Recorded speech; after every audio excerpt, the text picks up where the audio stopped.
Hi, this is Zoe, and this is episode 30, and we're talking on how to build your influence. Let's get into it. Welcome to the Zoe Routh Leadership Podcast, your source of strategies and insights to make you a better leader. Influence, improve, inspire.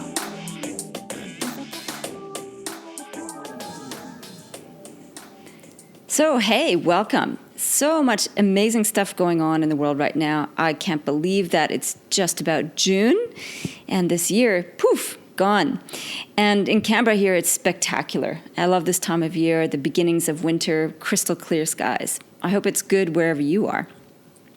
Really exciting thing coming up in July. We've got a half-day workshop for industry association executives. I love working with associations because they operate in such complex contexts. There's a lot going on. There's so many different stakeholders that you have to manage, from the board to staff to membership to often with government and trying to do advocacy work. You need to have big picture context and immediate small picture context. It's fabulous work. In any case, we've got a leadership development workshop for industry association executives on 20 July. There will be an announcement on my website this week, so get on board and have a look. I'll put a link also in the show notes for this episode, which are at zoerouth.com/podcast/influence. Speaking of influence, one of the great books I'm reading right now just came out. It's by Janine Garner.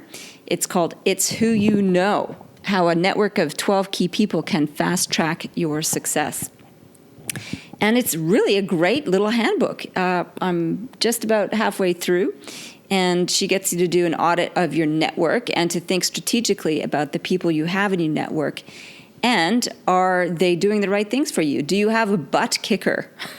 That's somebody who's going to keep you accountable and keep pushing you along. Do you have a teacher? That's somebody who's going to teach you different skills. Do you have somebody who is a lover, or somebody who's going to support you? And do you have, what's the other key one? I think it's, I'm going to stuff it up now. Anyway, I will make sure I have all that listed on the show notes for you. It's a great book, highly recommend it. And the other exciting thing is I've managed to book Janine for an interview for the podcast later on this winter in a couple months. So stay tuned for that. What I've been pondering, and it's really sort of been needling away at me, to be frank, is how some people are not successful and how some are. What is the difference between a successful business person and somebody who really struggles? And I've been thinking about particular people in mind, about what is it about them that's just not working for them. And it's troublesome. And it's not that they're not smart. That's not true. It's not that they don't work hard. That's not true. They're, in all cases, very smart and work hard. And what I've found it boils down to is actually how they show up, how they engage with people. It's their emotional intelligence. Now, that's such a terrible phrase because it implies that you're emotionally unintelligent. And I don't think that's necessarily the case. It's more the subtleties of mastering energy. And that's what I've been really thinking about. My business manager, Bianca Jerd, wrote an article this week for our clients. She does this every week for my one-on-one coaching clients. And it was a really awesome article about how you arrive and leave spaces in your world, whether it's at work or at home. And she has this sort of gradient of different ways of people can arrive and leave. And she said, the top end, people arrive like a tidal wave, and they leave a mess in their wake. Maybe that's you. And there are others that sort of just drift in like the sparkles on the water of a lake. And there are those who are like a ninja who kind of sneak in, do their work, and exit. And I thought that was a useful way to start thinking about influence. How is it that you arrive and leave spaces? And what I find is that how people do this really affects their outcomes. Now, I've got clients who have got significant leadership aspirations. There are some who are going for more senior positions in new roles, aspiring to move from CFO to CEO. They are expanding into politics. They're looking to change roles, more influential roles in their industry. And the fundamental question they have is, how do I want to be seen, heard, and valued? What is my leadership brand, and how can I get this out in the world? So how do we figure this out? And I think it's not about being introvert and extrovert. And by the way, that whole discussion around introvert and extrovert bores me to tears because I don't think it's actually relevant, because being introvert or extrovert is really about how you gain and regain energy. So do you gain energy and inspiration on your own with your own ideas? That's introvert. Or do you gain energy and inspiration from external stimulation? That's extrovert. It's not about being charismatic or quiet. That's sort of the big misnomer about introvert and extrovert. So it's not about that. And being influential is not about being flamboyant. So we often point to the people who really stand out in the crowd. They dress beautifully, they have big personalities, they laugh, and they're gregarious, and they're the life of the party. And yeah, it's fun to be around those people. And yet they don't necessarily they're not necessarily the most successful people in the room. I think it's easier to think that way because they have the trappings of it, and yet they're not necessarily. It's not necessarily the key to being successful. What it boils down to is how you be, think, and do. So we're going to go through a few key tips around your beingness, your thinkingness, and your doingness. The beingness piece, what I've noticed in people who struggle to be successful, is that the focus, their internal focus, is entirely on themselves, whether they are outspoken or not.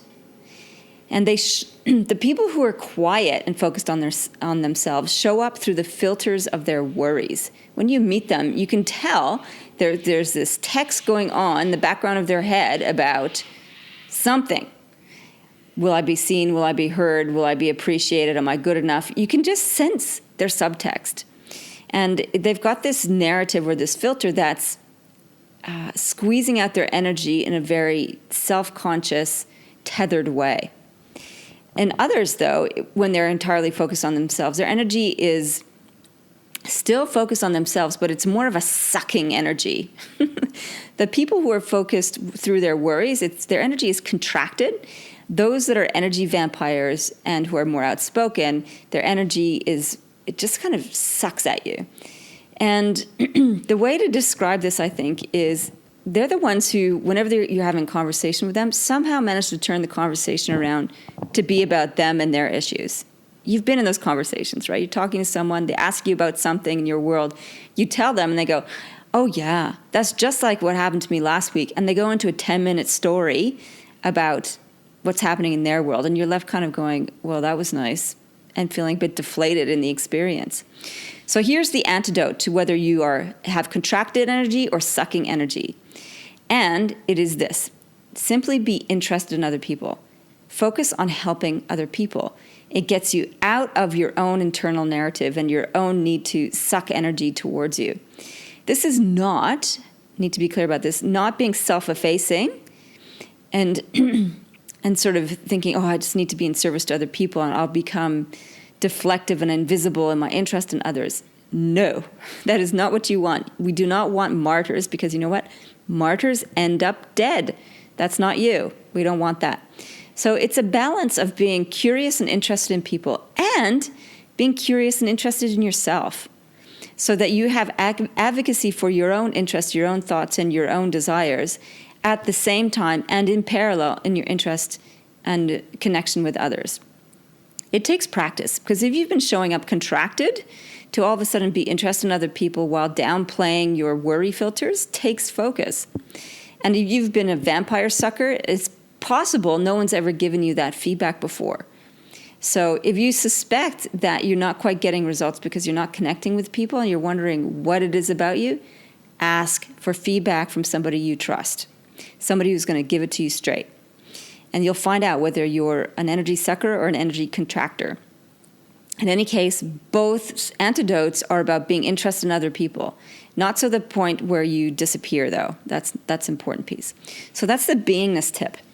The second tip is around think. How you think about situations determines how you can be influential as well. And this is not feeling like you need to have the best and most brilliant idea in the world before you speak up in a meeting. That's not that.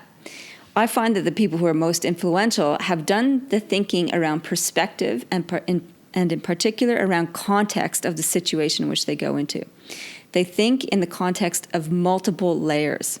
What does this mean? So imagine you're George, and George is going into a business meeting, and it's their weekly meeting, and they're going in to talk about something strategic for the organization, whether or not they should buy a new bookkeeping business to complement their financial planning business. That's the thing on the discussion table. So people like George who explore different perspectives will go into that meeting with a very different preparation. Those who don't explore context will go into it, is it a good idea or a bad idea? Weigh up the pros and cons. George, because he thinks in multiple perspectives, will have gone into it thinking things like, what's the background of this issue? Like, how long have we been working towards gaining a new enterprise? How long has it been since we've been wanting to expand our services? What are the drivers at play that can be influenced around this? I.e., what are the drivers of the people selling their business? What are the drivers of the people buying this business? What are the dynamics in the room in terms of the team, the executive team that he's part of? And what are they got on the table in terms of motivators? Are they looking to retirement? Are they looking to, at the beginning of their careers, to advance their careers? Are they balancing kids and work and are mindful of the additional stress of a new business can bring on? What about the broader context? What's happening in the political, economic world? Is this a sensible thing to do? Is bookkeeping really going to be a viable business in 5 to 10 years? What are the cultural norms of the existing workplace? Will they be able to adapt and adopt the culture of the new business coming in? So if you can see how George's thought process is quite different to the pros and cons, black and white issues of his peers, how much more influential is he going to be when he raises these concerns? Because he allows people to pause and reflect in a broader way and to be able to be more considered in the decision-making process. If you're like George and you can think in multiple layers of context, you help others to expand their thinking. You don't make them feel stupid. You help them to feel smarter because they can think more 3-dimensionally, 4-dimensionally, 5-dimensionally about an issue, and therefore they feel smart too. So be more like George. Think about multiple contexts before you go into meetings or any situation really. So if you go to a networking function, think about that event in multiple contexts. What's going on? What's the industry? What's at play in that industry? Who's coming to the networking function? What are their agendas, as opposed to just going just for your own? So the third piece in terms of being more influential is what you actually do. Typically, when I read books around influence, it defaults to this category only, and it's around physicality. And all the conventional tips still apply. The first piece is around your packaging and appearance. And I had a colleague just recently do a workshop on this. She said, if you're a keynote speaker, you need to dress in 10% of your speaking fee. So if you charge $5,000 as a speaker, you should be dressed in at least a $500 outfit. And I thought that was an interesting rule of thumb. So I thought about that in the broader context. So if you're an executive who's going for a $250,000 job as CEO, does that mean you need to dress in a $2,500 suit? I'm not sure if that's really the solution. However, I think the principle is the same, is that dress for the job that you want, and that packaging does matter. People make subconscious decisions about your quality based on the quality of your appearance. And I find myself catching myself doing this too. I'll notice people's shoes. And if they're scuffed and crappy looking shoes, but the rest of them is great, I think, attention to detail lacking. Or they're just trying to get by with the minimum. Not something I would want in terms of hiring somebody on my team. So the little things do make a difference. So have a think, do an audit of your physicality. Are your hands and nails manicured? Are you a chronic nail biter, indicating stress, right? And somebody who's a worrywart. So can deflect or detract from your overall impression of confidence and conviction. A simple one to fix in terms of your physicality is your posture and your breathing. How do you sit and stand? Is your rib cage elevated? Are your shoulders back? Are you breathing calmly through your nose, through the diaphragm? And when you breathe through the diaphragm, your voice comes out differently too. And with voice and pitch, make sure that when you drop your voice at the end of your sentences. This is a pretty important one for Australians in particular, because there is this like cultural norm in some areas of the country where everybody elevates their sentences at the end, and it feels like they're constantly asking questions, and it's just weird. Here's another tip I learned also. When you're introducing yourself, make sure that you drop your tone on your last name. For example, hi, I'm Zoe Routh. It's very commanding instead of, hi, I'm Zoe Routh, which doesn't sound as commanding as Zoe Routh. So practice that. The other thing, here's another couple of fun tips too. Facial expressions. Oh my goodness. Smiling. People, smile. It makes such a big difference. It makes you feel better. It's contagious. It will uplift people. I can't tell you how much better it is when I'm speaking to an audience and I get some smiles. How do I get smiles? I smile at them. So smile. Everybody has a brilliant smile, and everybody's face is transformed when they smile. I don't care if you have crooked teeth, yellow teeth, crooked lips, lopsided face, doesn't matter. Smiling makes you instantly more attractive, so do it. Apparently, eyebrow flicker and an eyebrow raise makes you seem more honest, open, and engaging. I don't know how you do eyebrow flicker deliberately. I think the thing to be aware of is that if you are a chronic eyebrow scruncher, practice relaxing your face and opening up your eyebrow raises a little bit. The big tip I often teach is from my second book, Moments. It's called Nose, Toes, and Pose, and this is about developing presence. So nose, toes, and pose, which helps you be anchored and present and compelling in any moment. Nose refers to breathing. So breathe through your nose, breathe into your diaphragm. It calms you down, boosts your testosterone, reduces cortisol and adrenaline. Toes is digging your toes into the ground. It makes you instantly more aware of the present moment. And it sort of cuts out all that filtering you've got going on around, whoa, will they like me? Am I going to make an impression here? Or how do I get attention here? So all that goes when you're digging your toes into the ground. And pose, that's adopting power poses. Possibly not in the middle of a networking function or in a meeting. That's when you have your hands on your hip or going into the victory pose. This I refer to always to Amy Cuddy's work on this, where she did research on different experiments and power poses where you're doing Wonder Woman or Superman, or I just ran across the line with my arms above in the air pose, boosts your blood markers. So boosts testosterone, reduces cortisol again, just by changing your physiology. And Tony Robbins has been talking about this for years and years and years, and how that your physiology determines your emotions and that you can command your emotional state by changing your physical posture. So you get up. That's why he jumps on a little mini trampoline before he goes on stage. He gets the energy going, and he consciously manages his emotional state by doing this. So if Tony Robbins can do this, you can too. Doesn't mean you need a little trampoline. You just need to manage your physicality. Start with nose, toes, and pose. If you tilt your head to the side and expose your neck, especially the right side of your neck, this is a gesture of vulnerability and makes you more likable and more trustworthy. So if you think about pictures of Diana, she constantly does that, right? She's always got her head tilted and her eyes looking up, giving her a posture of vulnerability and trustworthiness. So it's somewhat submissive, I have to say. So you need to be mindful of that. If you do it too much, you do take the submissive pose. So I think tilt a little bit, look up, and don't do it underneath the big giant eyelashes. Otherwise, you have Diana submissiveness happening. So tilt your head, though. Tilt your chin down. And this because if you imagine the converse where you tilt your chin up, you look like a snob. So tilt your chin down, tilt your head a little bit. These are like micro adjustments. Makes you more open, interested, and trustworthy. And here's one, which I love, from Adam Grant's book, Give and Take, where he said one of the best ways to be influential is to ask for advice. Now, the caveat around that is it has to be genuine. Because if you just go seeking advice for the purpose of influence, people can sense that, and it doesn't have any effect whatsoever. So you need to seek out advice if you genuinely need it.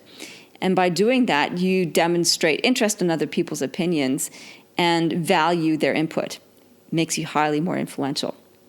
All right, so to summarize, be, think, and do are your big tips for influence.